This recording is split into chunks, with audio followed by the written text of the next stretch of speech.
Adriano ലൈറ്റെ Ribeiro, കൂടുതൽ ലളിതമായി Adriano എന്നറിയപ്പെടുന്നു. ഒരു പ്രത്യേക തലമുറയിലെ ഫുട്ബോൾ ആരാധകരുടെ ആത്യന്തിക ആരാധനാ നായകനായി കണക്കാക്കപ്പെടുന്നു. പെലെയുടെ മഹത്തായ പ്രതാപകാലം മുതൽ ഇന്നത്തെ നെയ്മർ നയിച്ച യുഗം വരെ ബ്രസീൽ അവരുടെ ചരിത്രത്തിലുടനീളം അനന്തമായ കഴിവുകളുള്ള ആക്രമണകാരികളായ കളിക്കാരെ സൃഷ്ടിച്ചിട്ടുണ്ട്. എന്നാൽ അഡ്രിയാനോ ഒരു പ്രത്യേക ജനുസായിരുന്നു. റിയോ ഡി ജനീറോയിൽ നിന്നുള്ള 6 അടി 2 ഇഞ്ച് പൊക്കമുള്ള ടൈറ്റനെ പോലെ സഹമനുഷ്യനിൽ ഭയം ജനിപ്പിച്ച ഒരു സ്ട്രൈക്കർ ഉണ്ടായിട്ടില്ല. പ്രോ എവല്യൂഷൻ സോക്കറിലെ ഷൂട്ടിംഗ് സ്ഥിതിവിവര കണക്കുകളെ മറികടക്കാൻ അദ്ദേഹത്തിന് പ്രശസ്തി നേടിക്കൊടുത്ത ഇടതുകാലിൽ ഒരു പീരങ്കി ഉണ്ടായിരുന്നു. അദ്ദേഹം ശക്തനും അതിശയിപ്പിക്കുന്ന വേഗതയുള്ളവനും സാങ്കേതികമായി മിടുക്കനുമായിരുന്നു. സ്വീഡിഷ് ഇതിഹാസം സ്ലാറ്റൻ ഇബ്രാഹിമോവിച്ച് തൻ്റെ കരിയറിലെ മികച്ച വർഷങ്ങളിൽ അഡ്രിയാനോയുടെ മികവിൽ അത്ഭുതപ്പെട്ടിരുന്നു. അദ്ദേഹത്തിന് എല്ലാ കോണുകളിൽ നിന്നും ഷൂട്ട് ചെയ്യാൻ കഴിയുമായിരുന്നു.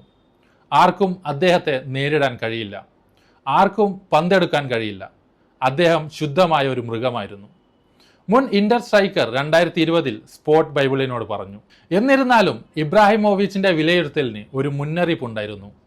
അദ്ദേഹത്തോടൊപ്പം കളിക്കുന്നതും അദ്ദേഹത്തിനെതിരെ കളിക്കുന്നതും ഞാൻ ആസ്വദിച്ചു. പക്ഷേ അത് ഇത്രയും കുറഞ്ഞ സമയം നീണ്ടുനിന്നത് ലജ്ജാകരമാണ്, അദ്ദേഹം കൂട്ടിച്ചേർത്തു. നിങ്ങൾ ചെയ്യുന്ന എല്ലാ കാര്യങ്ങളുടെയും 50% മാനസിക ഭാഗമാണ്. നിങ്ങളത് മനസ്സിലാക്കിയില്ലെങ്കിൽ ബുദ്ധിമുട്ടായിരിക്കും. ഇന്ററിൽ 177 മത്സരങ്ങളിൽ നിന്ന് അഡ്രിയാനോ 74 ഗോളുകൾ നേടി. അന്താരാഷ്ട്ര തലത്തിൽ ബ്രസീലിനായി 27 ഗോളുകൾ കൂടി നേടി. മിക്ക സെന്റർ ഫോർവേഡുകൾക്കും ഇത് മാന്യമായ ടോട്ടൽ ആയിരിക്കാം. എന്നാൽ അദ്ദേഹത്തിന്റെ പ്രവചനാതീതമായ സ്വഭാവം ഇല്ലായിരുന്നെങ്കിൽ അദ്ദേഹത്തിന് റെക്കോർഡുകൾ ഭേദിക്കാൻ കഴിയുമായിരുന്നു. ഉന്നത സ്ഥാനത്ത് അദ്ദേഹം വളരെ കുറച്ചു കാലം മാത്രമേ നിലനിന്നിരുന്നുള്ളൂ. അദ്ദേഹത്തിന്റെ പരസ്യമായ അധപതനം കാണുന്നത് വേദനാജനകമായിരുന്നു.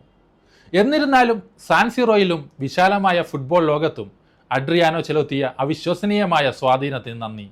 അദ്ദേഹത്തിന്റെ ഇതിഹാസം വർഷം തോറും വളർന്നുകൊണ്ടിരിക്കുന്നു.